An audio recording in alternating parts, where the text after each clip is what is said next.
What's up, everyone? Welcome back to the TLZ podcast. Joining us today is one of Team USA's brightest young talents. As a junior, he dominated his field, becoming a Pan Am junior champion. Stepping into the senior circuit, he captured back-to-back U.S. national championships, earned silver and bronze medals at the Pan Am championships, and secured multiple podium finishes on the BWF International Challenge and Series tours. Climbing through the ranks, he reached a career-high world ranking of number 41 with his partner Vincent Chu, earning the honor of representing the United States at the 2024 Paris Olympic Games in men's doubles. Welcome to the podcast, Joshua. Hey, Tony. Thanks for having me on. For sure. It's a pleasure to have you on. I mean, it's been so long since we last talked. So how have you been? I've been doing good. Like you said, it's been a long time. Right now, I'm back in school, just finishing that up back at UC Berkeley and kind of pivoting and finding like different career opportunities. Yeah, definitely. I mean, Josh says it like, casually, but UC Berkeley, But we'll definitely get into that and how you got into the school. But I want to start in the beginning for badminton. So how did you pick that up? So I first started badminton when my dad kind of introduced it to me, just playing in the living room, actually. My parents weren't big into sports, but that was kind of one of the sports that he did for fun. And then he saw that I was just slightly interested, or maybe I just had nothing better to do. So he signed me up for a summer camp at Bay Badminton Center. And this was when I was 7. That was the first time I played. I enjoyed the summer camp not because of the actual badminton, but just because it was really fun. It was a very fun environment with my friends and just playing around. So that kind of let me stick to it and just keep going. But then after the summer camp, I pivoted more into group lessons, just training with other kids during the actual school year. And that's when I trained with Coach Tang. She was one of my first main quote unquote coaches, where she really taught me the fundamentals, try to teach it to me so that I could start playing more junior tournaments. And that's how I kind of started my journey to play at the junior circuit. Nice.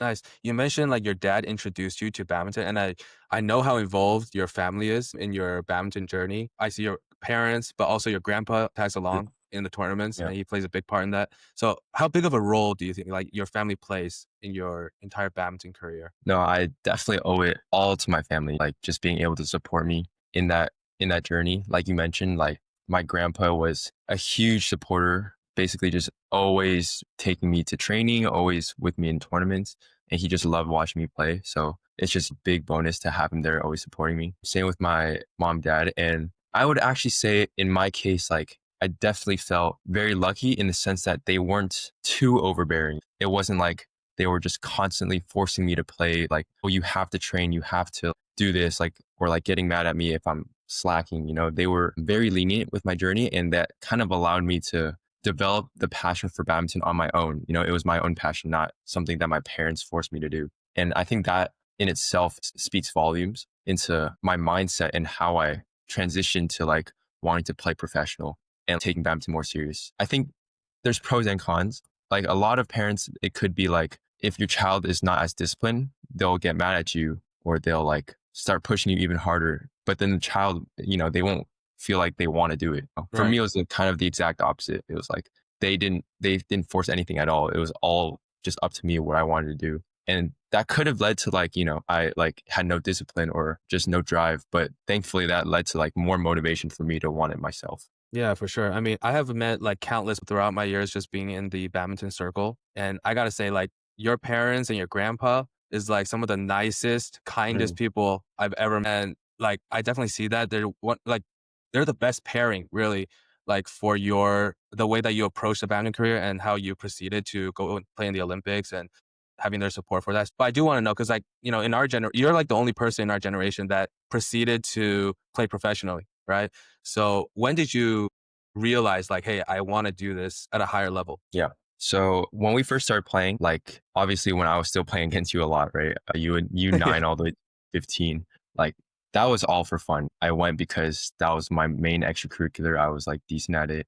But I went to tournaments just to have fun, not really with a very big goal in mind. But I think the first spark that kind of lit where I saw there was some potential was with Coach Raj and Coach Bob. They were very instrumental as a very good pip start into that professional career, because the way they aligned themselves and the way they taught, and their coaching style and the way they treated the team was very professional.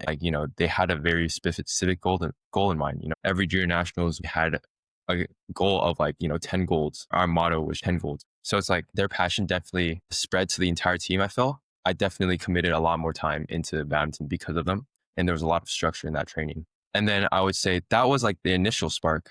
And then I think what really elevated it and took it to another level was actually my main coach now, or when I was still playing for the Olympics and for the entire prep, was Coach Naoko. When she first came to Synergy, like she was kind of the one who like established, wow, like she kind of told me and like, wow, you have potential. Like if you follow me correctly, if you like do the right steps and kind of take my advice, like I think you can go to the next level. You can get world class. And also it's not what she told me, it was the way she like approached training, the way I was coached. I could tell like she was very passionate with us. So that was kind of the next step. And that was like under 19 for second year. And that was actually when I like really was like, okay, I'm going to go for it. Like I'm going to try professional badminton as a career. I'm going to try to become the best I can and play adults. Yeah. Nice, nice. I mean, I think it takes like a coach to just believe in you as well, right? That to tell you can do it, especially for somebody who's been there and done that at that level. Like you mentioned, you had that change of heart around like U19, first year, second year. So that's also around the time that you're making the decision for college, right? So that's definitely something I know as a American player. That's something that crosses your mind. Like, what am I going to do, right? Am I going to put college on pause? What's the situation, right? So what was going through your mind at the time? Mm-hmm. It's really tough because for me, my academics and my athletics were both of like equal importance. My background in my family is all academics. They went to Stanford for graduate school, and that's like how we were raised, like exceed in academics. And I think that's like a very Bay Area thing. I'm sure a lot of these kids now feel the same. So, there was in my head, there was no thought of even like stopping school full. There's no thought of like, shoot, I'm just going to focus on badminton forever. Like that was never a possibility for me. I will admit right now, like I got really lucky. Like I will say that I got really lucky because the timing just really worked out for me. I was able to train, have a really rigorous training schedule while going to Berkeley at the same time. And then I only needed to take one gap year basically to focus on Olympics. But like I mentioned, like even before I took the gap year, training and my school I had to do both at a high level. There was just no way around it. I wasn't going to like slack on one part and do better on the other. That came with a lot of grind and sacrifice and time management. Like when I was at Berkeley, I would take the BART almost every day down to Fremont to train at Synergy. And the BART is like a total 3-hour round trip basically of just like commuting. Yeah, I was about to say that's a long ride. Yeah. It was very tiring, but like that's kind of the sacrifice I was willing to make. Like that's how much I love to play badminton, but I knew at the same time I couldn't slack on school. So there was trade-offs to be made, but yeah, that's kind of what I did. Damn, that's crazy. I didn't know you were doing both at the same time. When you say lucky, you mean like COVID was happening, so you did have the online training or online classes at the time? That is part of it for sure. Like I think my first semester, I forgot. I'm not even too sure. It was all my classes were online, so it's easier for me to travel. Like, I didn't need to be on campus as much, but lucky also in the sense that like the timing of when I could take that gap year and go for Olympics kind of worked out for me. I was already doing 2 years in school. I already finished 2 years, and then I would just need to take 1 year off to go for it and hopefully do well. So you graduated, you're graduating in 3 years of school? Like 3.5. So you actually like expedited, you actually like did more classes, I would say, right? In order to graduate early? Well, yes, I think a lot of my credits also came from AP classes. I did a lot as a high schooler, and then I'm graduating with econ. So I think I did like a pretty normal workload. I didn't take too much extra. I think one semester I did 1 class extra, like 5 classes. But other than that, it was like pretty manageable. So everything kind of worked out in that way. Yeah, that's what I mean by like I did feel very lucky. Yeah, definitely. I do want to circle back though, like before, when you were still coming up in juniors, right? You were submitting essays for Berkeley, because I do know a lot of parents and even like the players, they want to find out too, like what did you write in those essays that helped you get into Berkeley? So because for me, my badminton journey was the main part of my life, right? Like that was like my main focus. I think 2 of those prompts were really highlighting my badminton journey. I think one of them is like more highlighting the actual journey of like the trials I endured and like how I reached to this level, kind of also quote unquote showing off a little bit of like how like the level I achieved, right? Like I mentioned World Juniors, I mentioned winning Pan Ams. And then I think another one was also really displaying leadership. I think colleges really like that for sure. Like what initiatives I took in when I was playing badminton, like it was, you know, you don't want to just be a follower. You don't want to just be playing. You want to like make an impact somehow, right? Like you want to help people. You want to maybe even coach your teammates or like show initiative that like you're not just a follower, you're a leader basically. And then I think it's also important that you're not just talking about badminton. Like there has to be something else you're doing, like to show you're also well-rounded. So I also did other activities, like I volunteered at a Christian after school. And so, you know, I talked about that experience. I talked about other volunteer experiences. Yeah. I think going like being a little bit more broad, but like also highlighting that your achievements, that's kind of the way to go about it. Yeah, for sure. I mean, what is your view on like, because I know a lot of parents that I've talked to them about like the, you know, the child's progress.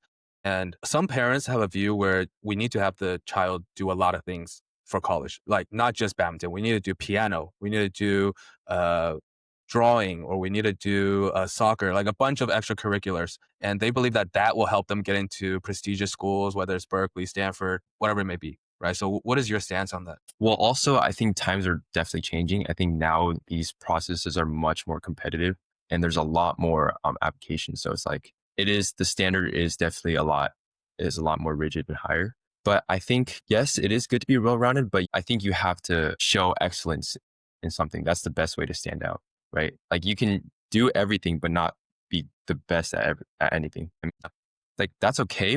I think because you have to highlight what makes you stand out, right? You have to try to strive to be the top in something, right? And everything else can be more standard, right? Like, you know, good grades and doing well at school is a standard, I would say. Like you should have some kind of decent grade or pretty good grades, but excelling out at one craft is like, I think what's going to take it over the edge and give you the best opportunity. But yeah, I want to move forward to like after college, right? So now you got into some senior level competition. So what do you think was like the biggest difference between junior and senior level? I would say the biggest thing, oh, there's a lot, but like just that consistency and like you'll really feel like the experience gap when you first step into the senior stage, right? The junior level is completely different to the senior level, especially if you play in the US when you're not exposed to a lot of the like international competition, right? Like I wasn't a thing. Yeah, no It way. was only if you make Pan Ams, you would go play against Pan American countries or World Juniors. But then you'll feel that awkward and it feels not comfortable to play in those environments. And then you take it a step further to the seniors you playing people who are like, the age is not a factor. Like you're playing people who's been playing for how many years, like decades. So it's like, you'll really feel the difference in experience. They just look more comfortable. Like they carry themselves more comfortably. And that makes a big difference. Like you feel like almost like presence wise, you're already at a disadvantage. I think that was the biggest change for me. In training, I always say like, and a lot of, you know, it's not good, by the way. This is not a good quality, but a lot of people have told me like I'm super good at training, but then in tournaments it's very different, right? And I can feel it. In training, you're super comfortable with your environment. Like you can do whatever you want. There's no consequence. There's no real stake. And then when you're in tournaments, that's when you know like that's who can be the most stable and like play best in that condition. So I Yeah, think for the sure. biggest thing would be the experience gap and like just feeling so overwhelmed already. Yeah, definitely. I think, and correct me if I'm wrong, but I feel like it's just the sheer amount of tournaments that Right. these like, you know, professionals play that helps them stay grounded, right? Because they're like, okay, it's just another day. Really? Yeah. Because it's like they literally played a tournament yesterday, so they're just come and play another one. And I feel like it's that, right? Because like as young junior players in the US, we don't really get to go out and play that much. But for them, it's like it's another day, Yeah, like right? every tournament when I first started, it was a new experience. Like that's just how it is. Like I'm like, wow, I've never played in this condition. Like everything is just so different. But for seniors, they know how to switch just like this. And they, like you said, it's another day in the office, right? And financially, it's different, right? Because a lot of Asian country players, they're taken care of on the finances. But for the US players, it's like every trip, every tour you do is like 10K. So you're like, I gotta do well, I gotta make some progress, and it's just a completely different mindset, just because financially it's different. Would you say so? I would say, yeah.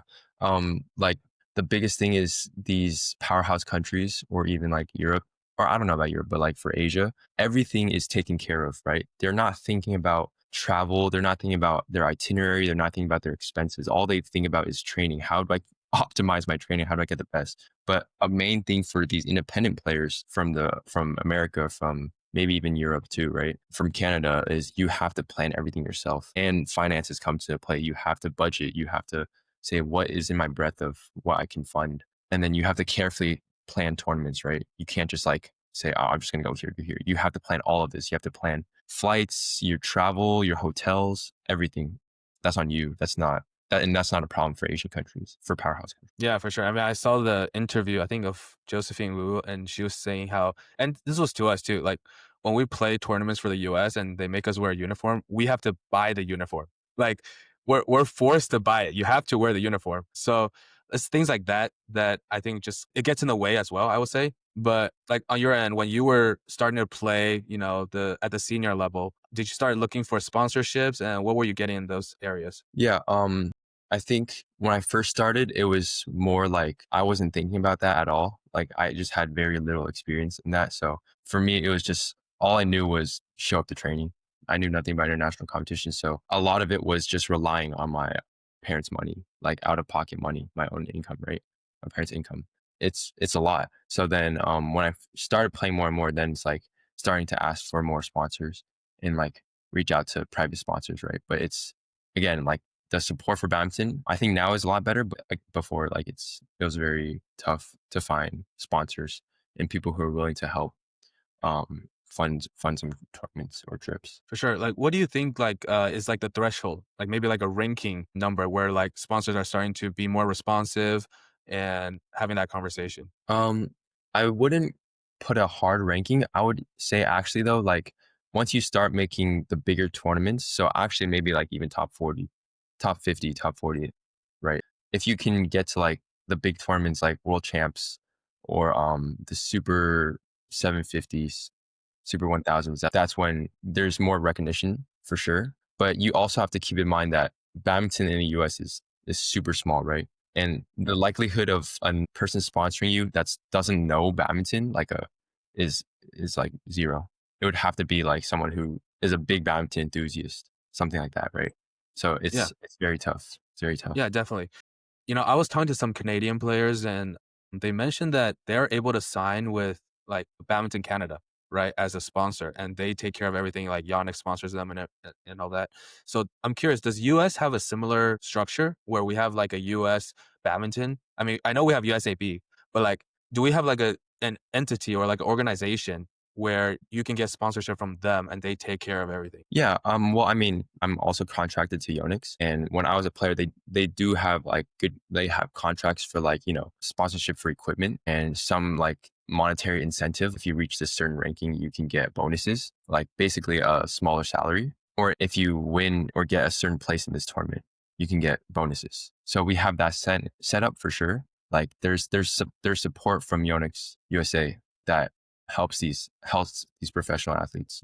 There are bonuses, but like again, it's not enough to like cover the crazy expenses for like travel, right? Yeah, yeah, of course. I mean, it's a completely different level. I don't think people realize the sheer amount that you have to pay for like out of pocket. Like it's a lot. I do want to get into this, which is because I feel like you had a huge growth spurt, right? At a certain point, because I haven't seen you in a while. Like last time I saw you, you were not this big and tall and strong. So when did you have that growth spurt, and how did your body feel afterwards? I w- I w- I think we were always like me and you at least we were always like pretty big or tall, right? In A our little age. bigger, yeah. A Yeah. little So I bigger. think my height was always kind of there. I didn't have a big growth spurt in terms of height, but I really started taking care of my body and like preparing for tournaments mid tour of when I played professional. So when I first started playing professional, I was still a kid, right? Still a junior, like 18, 19. So I didn't really have a sense of like how to eat properly or gym routines or like just thinking as an athlete. When I started playing more tournaments, when I started traveling more, when I met all these different athletes from other countries and kind of really understanding like, oh wow, I need to like I need to start thinking like a professional athlete, right? And that was when I was like probably uh 20, 21. That's when I started really taking care of my body, really like putting like just grinding a lot, like to prime myself to be in the best condition. Yeah. Yeah, for sure. I mean, that's my next thing, which is like I want to talk about the normal training day leading up to the Olympics because I imagine it's quite different. What was it like? What did you do most of your training? Like, what did you do? What did you eat? You know, what was the whole Yeah. experience like?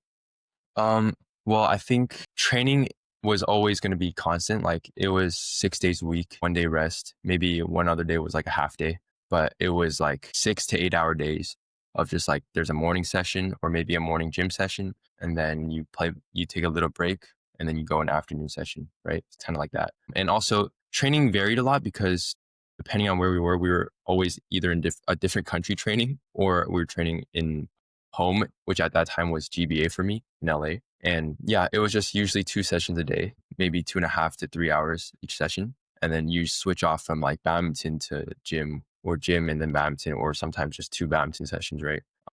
And then in terms of eating, I wouldn't say I was eating very clean. Actually, I think because as you know, badminton's a lot of cardio. So it was easy to burn off a lot of the calories, but just being mindful of like the foods you're eating. I think the more I started thinking about like being conscious of that, I understood what foods made me feel bad, what foods made me feel good, and just sticking to a more balanced diet. Yeah, for sure, for sure. I think like just as athletes, like even when we were young, like we ate what we wanted because obviously, like you said, badminton is a lot of cardio.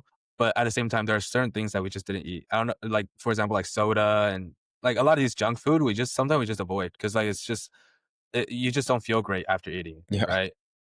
So yeah, I definitely feel where you're coming from there. But you mentioned you would come back to GBA actually. So you at a certain point you moved from Synergy to GBA. Yeah. So it happened when my main coach, Coach Naoko, she moved to GBA to coach. So we kind of followed her.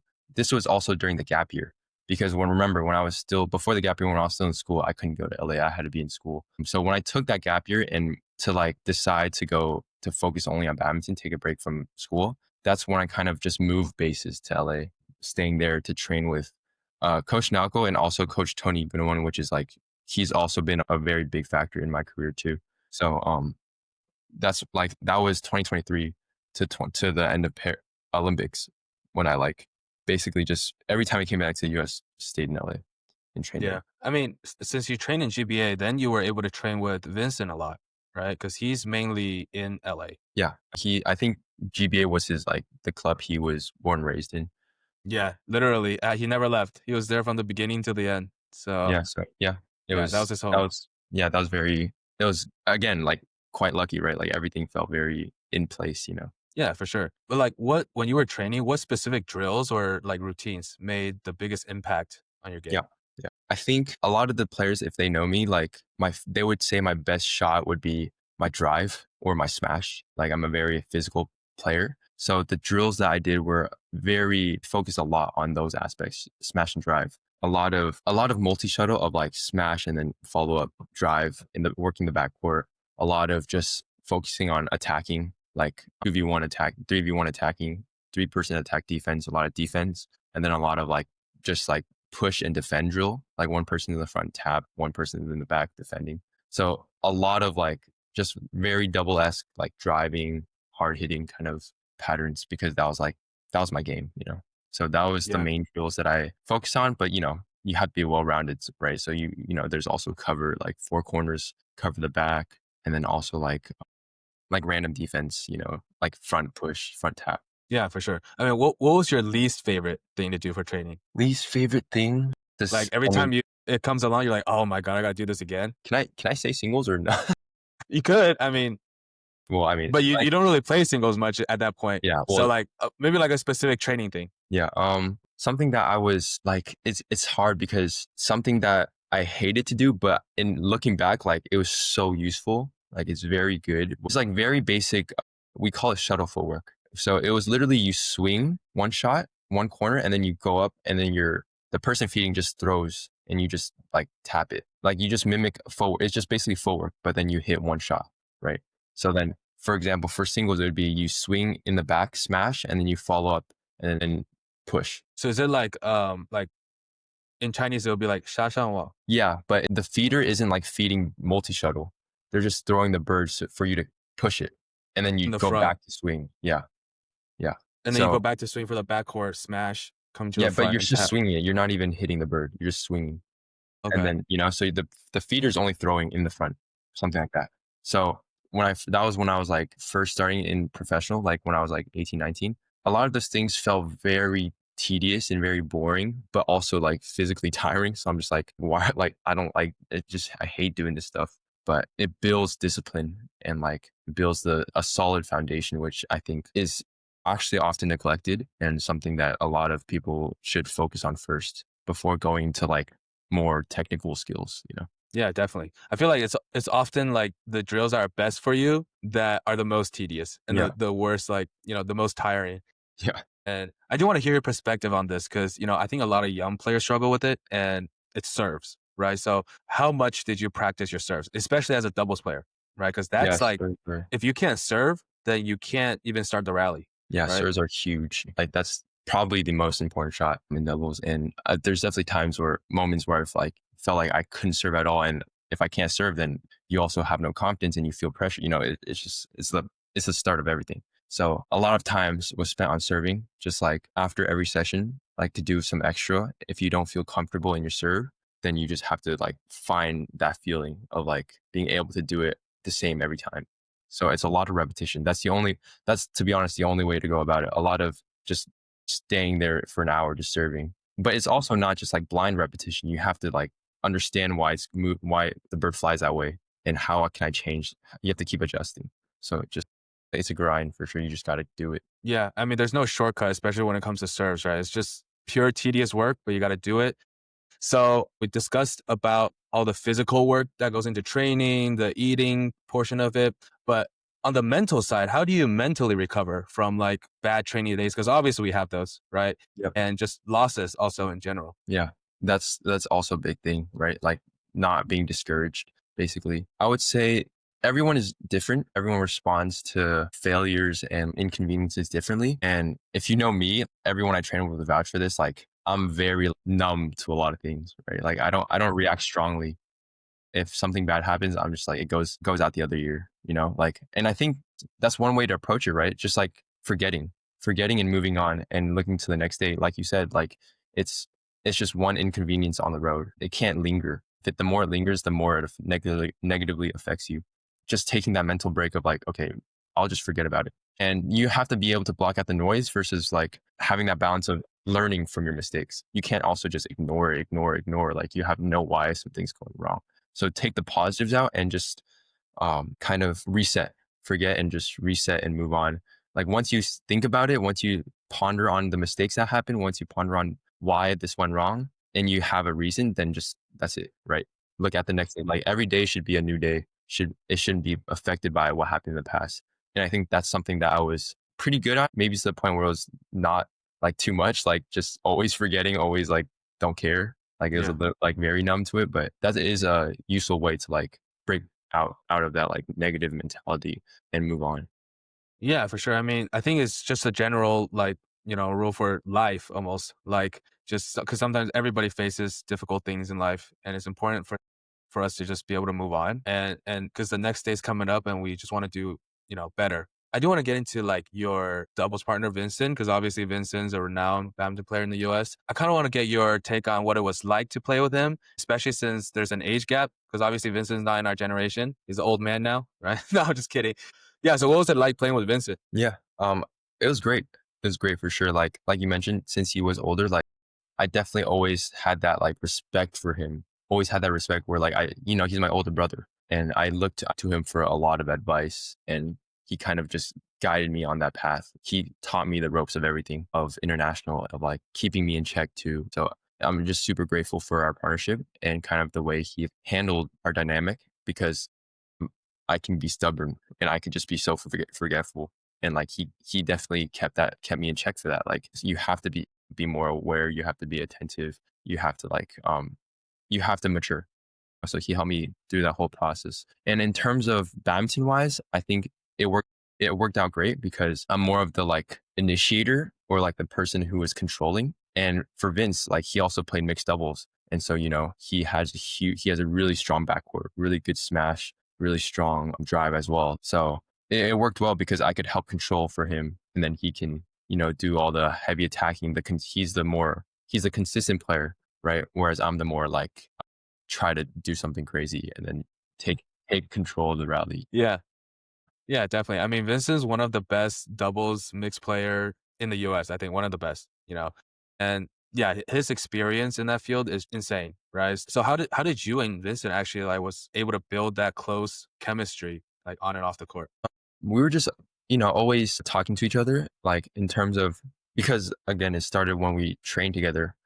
When he was actually down at Berkeley as well, we were training at Synergy together. So we were able to build that relationship off the court or in training. And then off the court wise, like we'd keep each other updated, go to each other if in times of like need or just for general advice, right? But since badminton was our life, like training was every day. We were always training together, so it was very natural to like start playing together if you're just with them all the time, right? And our styles aligned, so it was a very smooth transition. And also a big thing was like when obviously no partnership is perfect, like there's always going to be some kind of hiccup like whenever we play, right? Like, oh, you need to watch this or we need to rotate like this, right? It's never going to be smooth. So just a big thing is always addressing those issues when it comes up, not being quiet about it. You have to have really open communication with your partner in order to fix your mistakes and become more comfortable. So that's something we did well at, just like talking about what we're doing and like how we feel on the court and what shots are working, what we want to, like our positioning, right? So just Yeah. talking a lot, communicating about all these different issues or whatever's going on in our rotation, in our partnership, that really helped. Yeah, definitely. I mean, the chemistry you guys had was really great and you guys had insane teamwork on the court. And, all of this led to you guys reaching a high ranking and eventually making to the Olympics, the Paris 2024 Olympics, which is an absolute amazing accomplishment. And just describe the moment you knew that you had officially qualified for the Olympics. Yeah, it was during the Pan Am Championships. We kind of knew we had to make semifinals after doing some calculations. Like we knew if we won our quarterfinal match, we're pretty much set, right? So the moment we won, right, or not even the moment like we won, but like when it was like because it was a pretty comfortable game. Like the moment where it felt very comfortable, like we were about to win. Also, like all the like real pressure just like dissipated. Like I think the biggest thing I felt first was relief and just like, wow, like it was like the journey was worth it, right? Like all the like the highs and lows, especially the lows, like paid off. You know what I mean? So the first feeling I felt was just relief that like I could finally accomplish this monumental achievement. But then also it was short lived. Like I knew just because I made it doesn't mean I can just like relax. It was also making the Olympics gave me more motivation to work harder, to do my best, to play at that world stage. So, it was relief and then just like the motivation to keep going. It just gave me extra motivation to train harder to reach another level. It must have been so stressful going into that quarters match, just Yeah. knowing it's the worst knowing about it, right? When Yeah. it's Yeah. in the back of your head. So yeah, I mean, being able to push through that pressure and to accomplish that is really amazing. And walk me through that experience when you get on the plane and you're going to Paris, right? You're on the plane. Like, what were you thinking? Yeah, like it's always going to be in the back of your head when you have to get here, right? I try my best to block it out, like silence it, just like think about anything else besides Yeah, that. And, it's never going to disappear. So it's just a lot of nerves for sure, a lot of tense feelings. But again, like as a professional athlete, we're used to that feeling. We've all felt nervous before a match and I know how it feels. So it was easier, I think, to keep it under control. So, just I think what really helped was sticking to a routine, just like what I know for sure works for me and not deviating from that, right? And just if I stick to a routine, I'm in my zone, I'm more comfortable and I can block out all those different uh noises and suppress that feeling. And then when I'm in a match, just focus on the game rather than the results that might happen. That's how I try to approach that tournament. And I think that is a good way to approach every tournament. yeah, for sure. After you found out about going to the Olympics, I mean, did you guys throw a huge party and like What was that like? No, I mean, we didn't throw a party like right after we found out, like when we came back, because we knew, again, job's not Yeah. done. It's Yeah, back to right. training. There's no time to rest. Now there's more tournaments to play. There's more prep to be done. We won't take a break until after the fact. So, I mean, obviously, because there was less pressure, like we're able to be more free. There was a big mental relief, but it was just right away back to work, like just right like that, right? Back to the routine, back to the discipline, which is, I think that's like the best way to approach it. Yeah. Yeah, It wasn't absolutely. until after we finished, after the Olympics, like we had a bigger celebration. Right. Nice. So, now we're in the Olympics, right? So you guys are going to Paris. So when did you guys get there? We got there middle of July. How much time was before the actual games? Or I like think we had like when 3 actually? to 4 days before. I may be Okay. wrong, because I also do remember, I celebrated my birthday there, actually. Right. Yeah. So, my birthday was right before the match. So, I think we had like 3 to 4 days to prepare, get used to the environment, and then go play. Nice, nice. So you guys lived in the Olympic Village, right, with everybody else? So Yep. what was that experience like? Like you walk out the door and you see just other athletes from different sports, which is like the new thing, right? And so what was that whole experience like? Dude, it was surreal. Like, I think I maybe took it a little bit for granted, as in like I just walked around and it was still like normal activity, but you have to keep in mind they're all like elite athletes at their sport. It was also it was very inspiring to like see that and just see how people are preparing for their competition, how they're carrying themselves. And I also got to meet a lot of people that I looked up to, a lot of famous people from different sports. So it was crazy to just see them just so casually, right? Like in a day in life situation. When I used the gym in the Olympics. Obviously, state of the art, like really nice equipment, but like you could see the grind, and you can see like all these different routines and like how people are like preparing, and it's super inspiring, and like it still seems surreal sometimes. Yeah. Yeah, I mean, I can't imagine. Like, who did you see at the Olympic Village that you were like, oh my God, like the one person that was like, oh my God, this is crazy. Like, When I saw Nadal from Spain, Rafael Nadal in tennis, like huge icon, right? Like just a master of it, like one of the goats, basically, yeah, right? Or definitely. Djokovic. But also keep in mind, like they're celebrities within sports world, and so like everyone was like asking them for pictures. Yeah, I'm Everyone, surprised they didn't get like mobbed every time they walk into like the food area or right? the I mean, gym or whatever. they kind of did, like kind of did. I was definitely part of that mob sometimes, but yeah, it's surreal to see. And also like some NBA players were staying at the village, or no, not yeah, some NBA players, but like the Team USA NBA players had to like stay in a different place because they were like way too popular, right? Yeah. They had their own accommodation, but just seeing these faces that I've only recognized from watching TV or sports I was like in shock. Yeah. Yeah, I mean, that's absolutely insane. Like, I forgot which player on Team USA, they were like trading clips with Steph, and that was like insane, right? Yeah, yeah. I think it was Vince. Vince traded Oh, it him was with Steph. Vince. Yeah, and we were like asking him for pictures. But so the Olympic ceremony, or sorry, the opening ceremony, it was on a boat.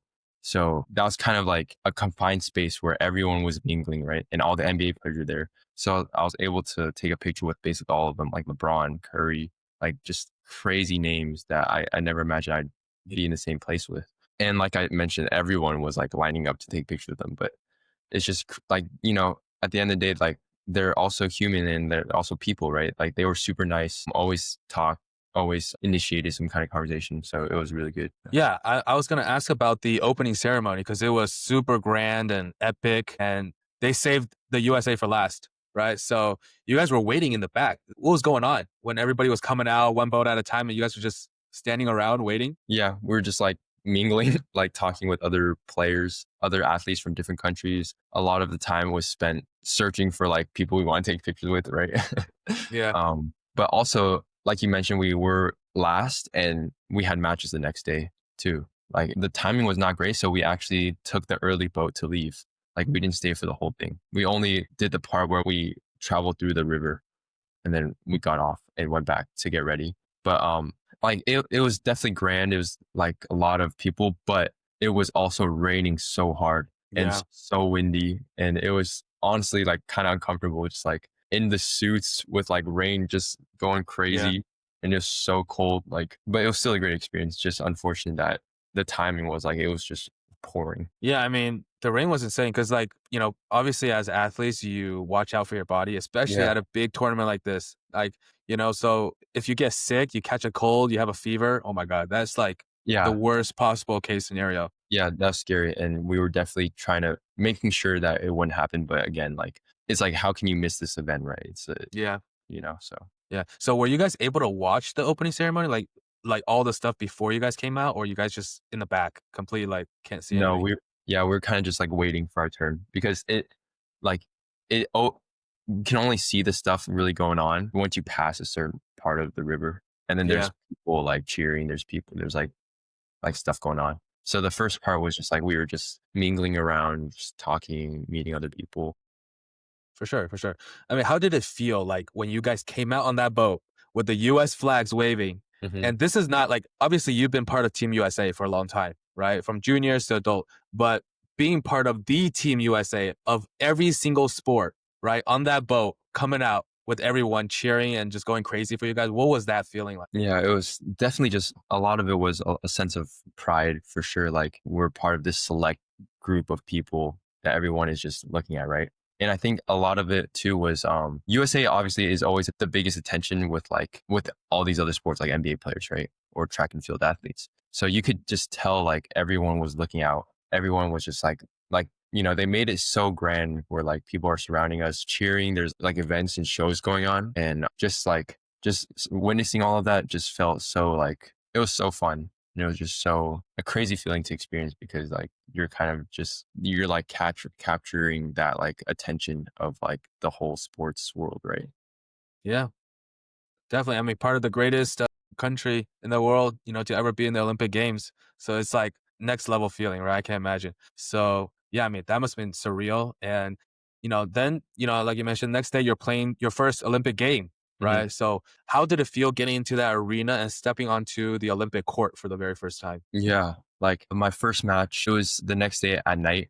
I was in a night session against Denmark, and dude, like to be honest, I wasn't even nervous. Like, it was more anxious I just wanted to play. I wanted to get out there, right, and just play on that world stage. And that feeling it was just again like I'm kind of trying to take in all of my surroundings because the stadium was like pretty much filled out, like sold out, but also maintaining that discipline of like focusing on the match. So I didn't have time to just like be in awe. I'm just trying to focus on the moment. Really just prove myself, show what I can do, right? And yeah, I think I also came into that with a mindset of obviously we're like the biggest underdog. Like, no one has big expectations for USA, right? So I use that as like a reminder that there's literally nothing to be nervous about, right? No one's expecting anything anyways, so just do your best, right? Yeah. And that really helped in terms of like the nervousness. Like I mentioned, I didn't feel nervous, just really wanted to play. Yeah, definitely. I mean, on the draw side, you guys were like in the group of death, right? So Yeah, like super difficult opponents. So how did you guys feel when you guys saw the draws and like what was your approach? dude. When we first saw that, we're like, what's going on? Like, this, you can't make this up. So rigged. I know, it's so rigged or something. Yeah. We tried to treat it like just again, like no matter where we were, it's gonna be tough. There's like it's the Olympics. Every team is gonna be really strong, right? So we just treat it like any other draw, like again to do our best. But man, like everyone, it was just everyone in our group was on top of it, right? Playing their best. Like, we played the winners, and then Astra Rasmussen, and then China too. Like last Olympics gold medalist, or silver medalist. Yeah, silver. Yeah. So I was just like, hey, what can you do about this? Like, it's ridiculous, but you should do your Yeah. best. Yeah, it's a huge jump in level, right? Yes. So what lessons did you take away from like playing these top pairs in the world stage? Again, it's just like their level of composure, and also just how consistently they can play at that high level. For me, like when I was playing, I'll give an example. When we were playing Denmark, we felt very comfortable the first game. In the second game, like we felt like we were playing at at their level. Like we had good rallies, high level rallies. But the problem is they can just sustain it for so much longer. That's their normal. For me and Vince, it felt like we were doing our best. That was the best we could play, right? And I think the second game we were up, like we were winning like 13-8, right? So if we felt like we're in a good position, we're playing good badminton, But then all it took was just one mistake and one like falter. All of a sudden it's 15 all. We're losing 16, 15, like, because they Yeah. can just sustain that level for so much longer. They can be so consistent in playing at such a high level, right?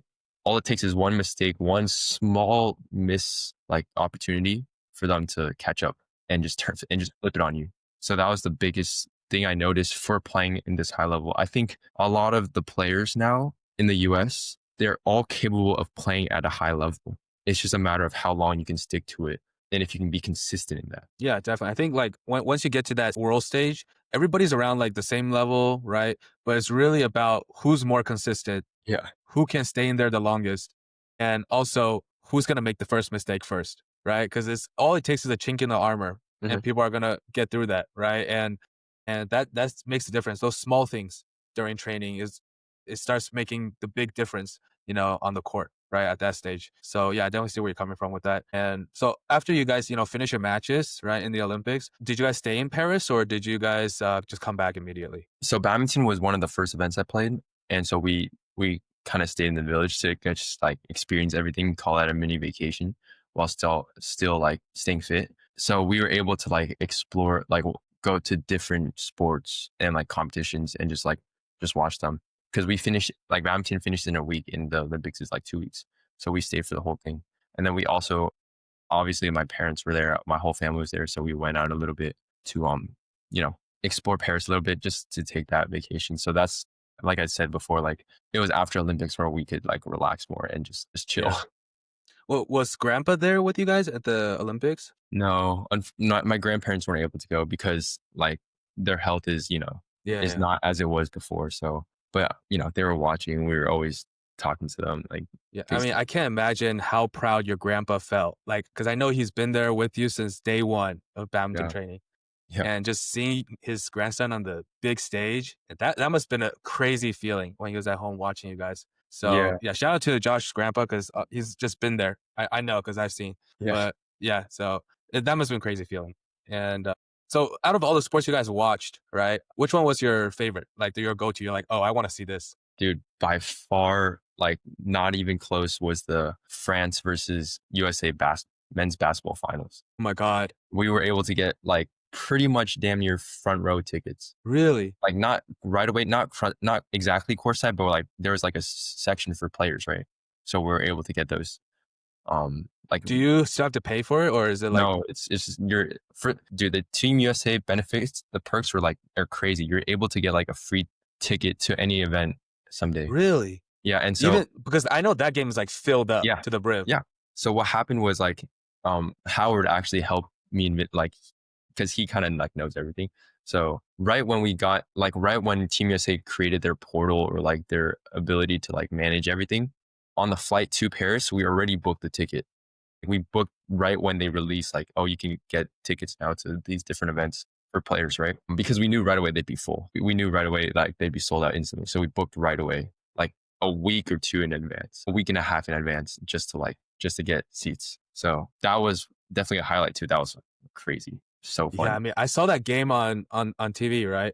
And like Steph was going off. I know. Yeah. Oh my God. The last dagger, like explain when you saw that, like, cause it looked impossible to go in because two people were double teaming him, right? Yeah. Yeah. Yeah. So, cause he passed it to Durant on the left and then Durant passed it back to him. He did a cross back and then he got double teamed. I was like, he's stuck in a corner, right?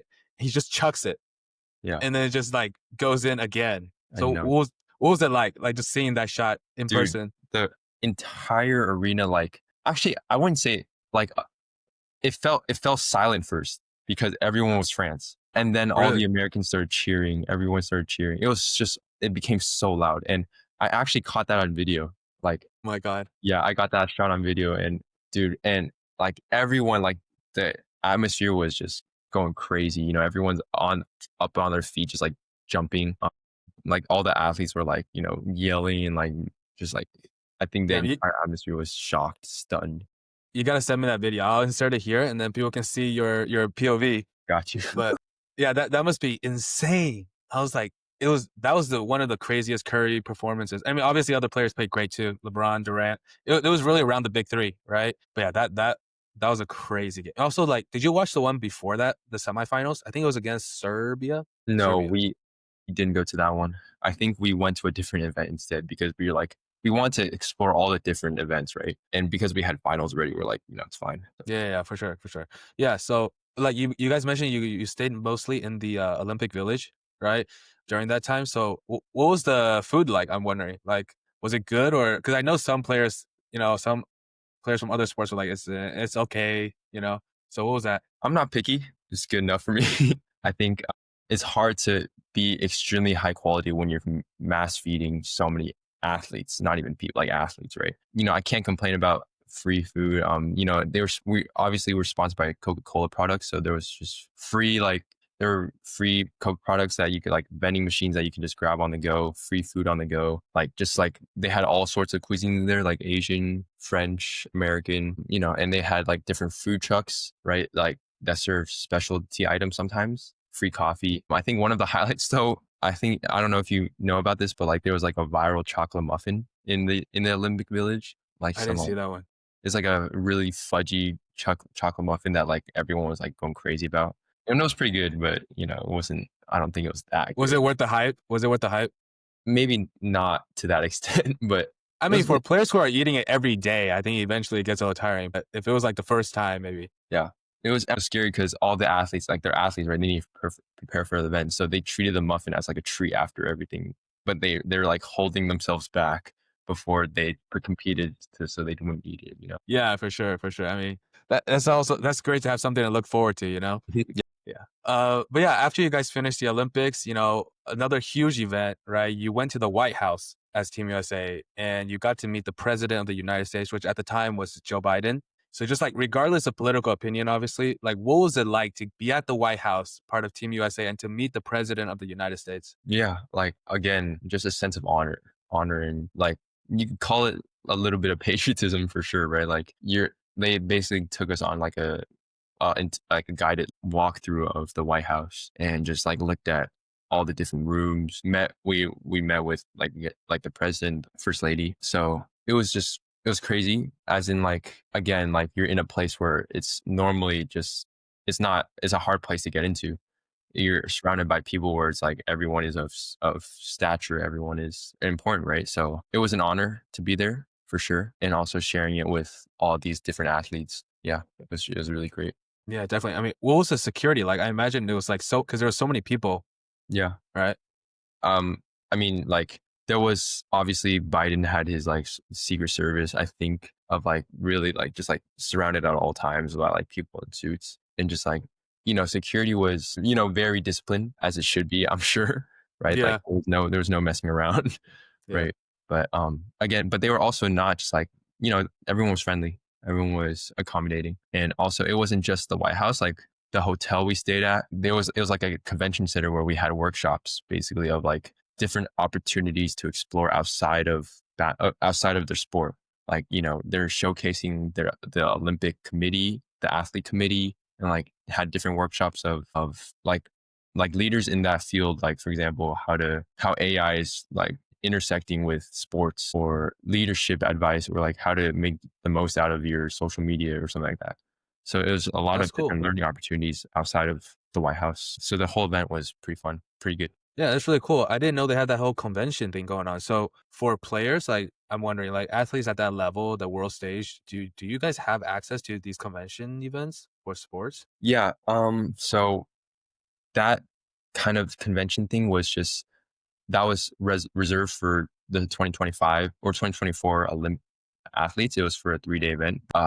Like I mentioned, the Team USA benefits and perks come with a lot of different things. Like we have access to a whole page of just like of support that you could get, or like learning career opportunities, right? Like you serve on the athletes board. But for me personally, they provide a Team USA tuition grant, which is like you can apply for 5K in any form of educational purpose. Wow. Like you can get 5K of a scholarship for tuition, for like if you need a certification or anything for the next like I think 10, 15 years. Wow, that So makes a big difference, even when it's just 5K. That's yeah, huge. So I use that, like I've been ever since I came back from school, I use that every semester, basically. It's Just every semester too. It's not just one time. or the 5K is for one calendar year, but Okay.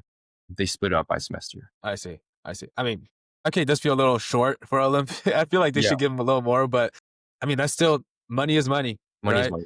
Yeah. But now that you mentioned that, I kind of want to know more perks. Like, what else is there for like once you make it to the Olympics? Man, like I couldn't even give you. I don't even think I've explored all the perks, but I know like they also give a lot of like health care stuff too. Like you can get free contacts, you can get free contact lenses, some kind of like. They also like obviously when you get into the Olympics, they give a lot of perks in terms of like shirts and like equipment. Like we walked out, they gave us like 2 giant duffels of Team USA merch and like shoes, and, like glasses. And then there's also events in that during the whole Olympic experience that all athletes had full access to, right? Like there's something called the Team USA house in the Olympics. It's like separate from the Olympic Village, but like a giant house dedicated for all things USA. You know what I mean? So athletes can go there. Like it costs a good amount to get into that, to access that Olympic house or whatever. There's just a lot of benefits. Damn, that's crazy. I think I'm gonna get out of retirement or something. Yeah. Go. Go for it again. No, just kidding. But nah, that's crazy. I mean, you guys obviously deserve it because making it to Olympics for any sport is just like next level. The amount of work and effort that you have to put in is just astronomical. Yeah, definitely well deserved perks. So yeah, that's great. I didn't know about that. I want to shift a little bit into like back to the competition, and just like some advice for young players. So obviously, during a match, there are moments where the momentum shifts, right?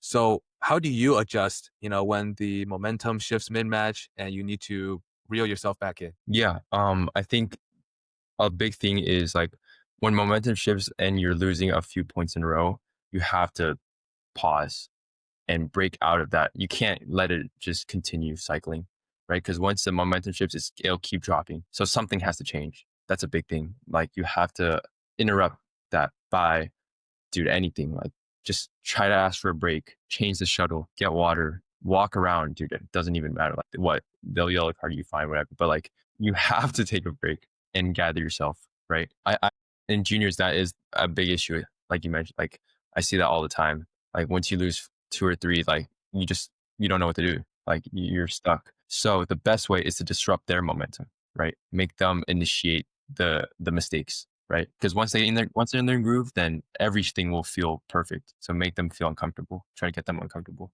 Yeah, for sure. I mean, everybody has a rhythm, right? It's what I tell players is like if you're human, you have a rhythm, right? And you like to stick to your own. And once you're off your rhythm, it's important to take like a reset, right? Like you said, ask for a change in the shuttlecock or like the wipe the floor. Say there's water on the floor, there's sweat. There's always sweat. People are dripping sweat everywhere. So like things like that. Like even if they say no, right? Just you going up to them, Yep. asking it, and Yep. walking back you already got enough time to breathe, right? So these are all like experiences from like older players that young players needs to apply on the court, right? It will significantly help because you realize that the momentum immediately changes, and all of a sudden you're back even on the court, right? And you have an opportunity to take it back. So I think that's really crucial, and I'm glad you brought that up. Now, speaking about young players, right? What's one mistake you feel like young players consistently make in competitions? Yeah. I think a big thing is I don't know how to describe this in like more professional terms, but crashing out. What do you mean by that? Yeah, like a lot of times once they feel uncomfortable or once something goes wrong, they can't control themselves. Like they feel just like nothing's worked, so they just like start doing crazy uncharacteristic stuff, right? Like, if you start making mistakes and then you start thinking in a negative manner, like what is going on? It won't get better. Like you'll make worse mistakes. You feel like you don't know how to play badminton anymore, right? So you have to be composed no matter no matter where you're at. Like, no matter how the score looks or what shot you hit, you have to stay composed. And that goes to, again, like not being too emotional, like controlling your emotions, right? Obviously you have to have the energy to like shout, like be motivated, but that's very different from like feeling good when things are going well and feeling down when things are going bad. So like just staying in control of your emotions, being like cool leveled, like, have a rational decision making. I think that's a big thing for juniors. Yeah, no, I'm glad you brought that up because I know a lot of parents watch this podcast as well. So I do want to like just say it to the parents, which is I feel like every kid, most kids, at the junior level have emotional issues because they're kids, they're Yeah. juniors, right? So I want to make sure parents have a level of patience because I have seen many different parents. Obviously, Josh's parents, you guys, they were very patient. I know them. Yes. But like, I've seen many parents that get angry at their kid. They're like, why are you crying on the court? Why are you not trying? Because like sometimes kids give up, right? Because they're like, I can't do anything, feels like. So it's very important, I think, for the parents to take a patient approach and try to understand things from the player's point of view. Because yes, it's not a great thing to be emotional on the court for a young junior player, right? But the thing is, there's a reason for it. Some players, they feel like I trained so hard for this and I can't show it. And they get frustrated and they start hitting the racket on the ground. Or some players like, I'm trying my best, but nothing's happening and they start crying. Or like sometimes they did great and all of a sudden they're overconfident and they're like, oh my God, I'm killing this guy. And then it flips on them. And all of a sudden they start coming back, your opponent coming back, and you're like, oh shoot, like what am I going to do now?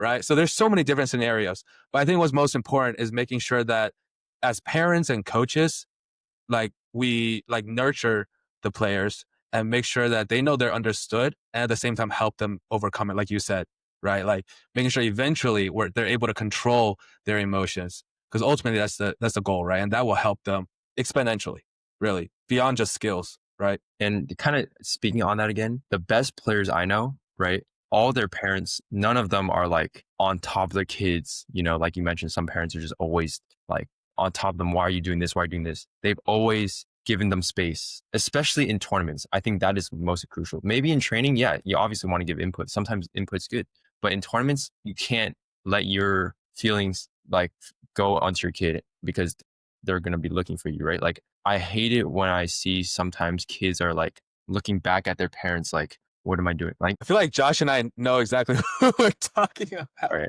like the people that we're talking about. But yes, go ahead. Yeah, like that, it's detrimental for the kid. Like they can't they can't make decisions. They can't listen to coaches who can help them, right? And like you said, kids are emotional and act on feelings. So the best way is to let the coaches help with that and just let them go through that. Like I mentioned, the best players I know, their parents give them that space when they play, that boundary, right? Let them work, let them do their thing. Yeah, definitely. Yeah, I feel like the players they lean on the coaches for advice on the badminton, but then mostly they lean on the parents for support, especially during tournaments because they're nervous and they're super uncomfortable and they're going through a lot of emotions. Support is one of the most, the biggest thing that a parent can give to the player. Definitely agree with you on that. But yeah, moving on, like now that you've played in the Olympics, you've met the president, right? So how do you define success now that you've experienced everything? Yeah. I think it's just for me, the biggest thing now is finding another thing that I'm very passionate about and just doing everything I can to be the best I can at that. I think that's what success is, right? Like, it's just not staying stagnant, always striving for excellence in anything that you want to do, right? For me, since my chapter in badminton's over, it's looking elsewhere, different career opportunities, finding out exactly what I want to do now and how I can become the best at it. Just always learning, always improving, always getting better at whatever it is in life. I think that's something that that's a value I've always stuck to. Like even when I was playing badminton, and it will never change. Awesome. And is badminton, like, are you completely done? You're retired, or is there a chance you're coming back? It's hard to say. Like right now, short term wise, like I'm pretty much taking a break. And again, a lot of it is the future's uncertain, right? It depends on where I go. But I can say, like you mentioned, like I'm still young. Like there's still that ability to come back. I'm still fit, still can play. So, if the stars align, if some kind of opportunity presents itself, I wouldn't, I couldn't say no. Or I mean, I wouldn't be opposed to like keep playing because I feel like there's still that potential, but I'm also just equally as committed to finding, work, finding full-time job, finding different career to explore in terms of like academics. Yeah, for sure. No, I completely understand. And from one retired player, to you, like it's different when you're not playing anymore. I'm telling you, like once you actually stop, it's completely different. So if, I would just at least maintain. Because like Try to maintain. Yeah. just being able to do what you're doing on the court is crazy, right? Because you're at the top of the game, right? Mhm. And like once you stop and you really start like cutting and slowing down, you won't be able to reach that level again. And you're gonna be like, damn, I wish I could do that again, just for like a match, right? So just savor it, enjoy it. And hopefully, I hope we can see you back on the court again because you love watching you play, right? And just exceptional players. So, yeah, we're really looking forward, to if you decide to come back to watch you again. But yeah, that is the end of the podcast for today. Thank you so much, Joshua, for coming on to the podcast and giving us all this wisdom and experience that you went through. Yes, thank you for coming on. And thank you everybody for listening. And if you guys enjoyed it, make sure you click the like button and the subscribe button down below. And make sure to follow us on Instagram at the TLZ podcast for the most up-to-date updates. All right. Thank you guys. Thank you, Joshua. Appreciate it. Thank you.